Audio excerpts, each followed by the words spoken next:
Hello everyone and welcome to the Week 19 edition of Instant Replay, where I give you my take on the most controversial plays from the weekend. I'm Simon Borg.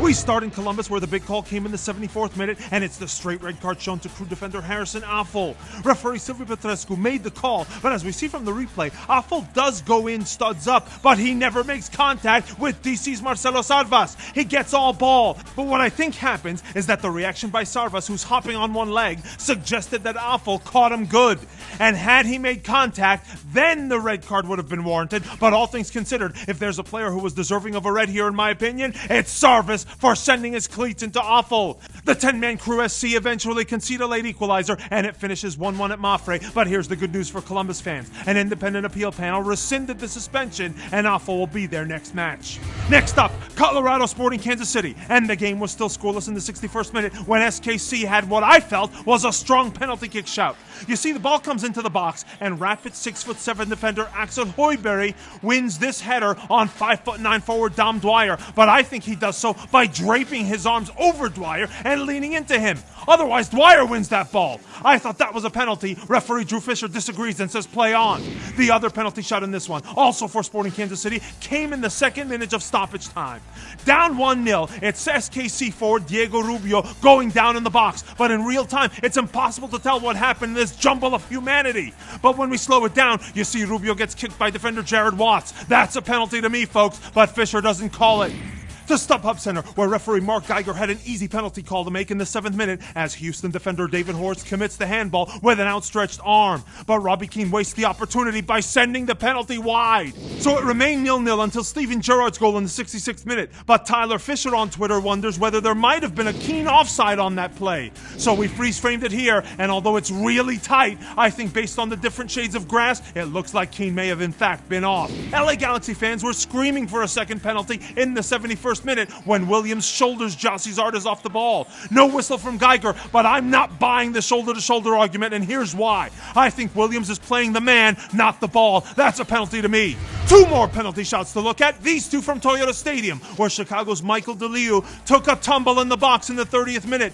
But I think Dallas defender Michael Hollingshead does well to hold up his run, and the collision DeLeo was bracing for, it never happens. That's a good no call to me by referee Baldomero Toledo. It was already 2-0 Dallas in the 70th minute when Mauro Diaz goes down on the challenge from Johan Kapelov. And from a distance, this looks and smells like a penalty. But Toledo, who's in great position, doesn't call it. And here's why it's a great decision. Check out this second replay from behind. Diaz throws himself over Kapelov's leg. Great no call. Let's keep playing the PK no PK game. 53rd minute in Vancouver. Whitecaps attacker Nicolas Mesquida wants a PK called on his header, which deflects off the left arm of Orlando's Seb Hines. But folks, this is a bang-bang play, and it doesn't look to me like Hines is trying to make himself big here. The arm is in a natural position, and the player has no time to react. No penalty for Milagro Grajeda is the right call, in my opinion. Grajeda does whistle for the PK in the 59th minute when Vancouver's Jordan Smith trips up Orlando's Julio Baptiste in the box. And look at that positioning from the ref. It's fantastic, and so is the call. Smith sticks his leg into Baptista's wheelhouse. That's a foul and a penalty, but Baptista misses the attempt. The match would finish 2-2, but not before another penalty kick controversy in the 62nd minute on the other side of the field. The big man, Kendall Waston, hits the turf when Seb Hines pulls him down with the tug on the shoulder. That sure looked like a penalty to me, as well as to Elijah Tupajon and Alex Maliscu on Twitter. But Grajeda wasn't buying it. To Rio Tinto Stadium, where it finished 0-0 between RSL and New England, but the visiting Revolution did hit the back of the net in the 50th minute through Kai Kamara. Except that referee Ismail Elfath waves it off because of Kamara's foul on Aaron Mon just seconds before.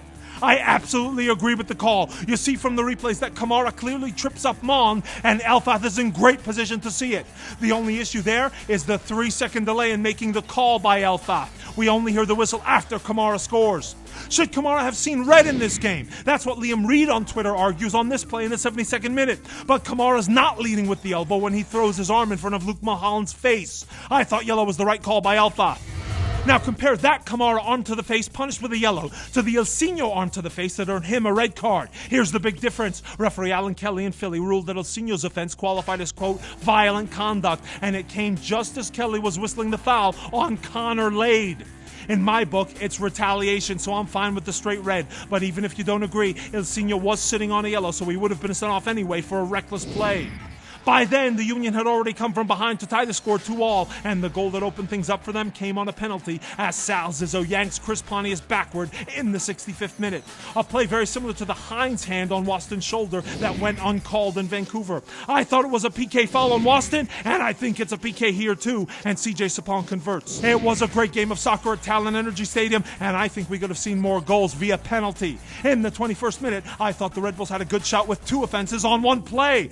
Check out what I think is a handball by all-star Keegan Rosenberry, and then there's what I see as a foul by Richie Marquez on Bradley Wright Phillips near the end line. Yeah, the ball's going out, but a foul's a foul to me.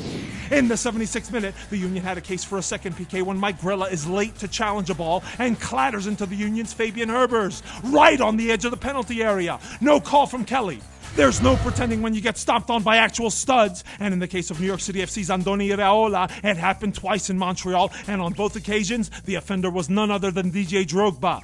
The first incident happened in the 15th minute, and it came right after Drogba lost possession. He's clearly way late, but no card from referee Armando Villarreal. Then, in the 57th minute, it happens again. The ball is long gone, and Drogba gets the stomp in. He's not playing the ball, and he sends his studs into the player. That, to me, is endangering the safety, and good for a red card.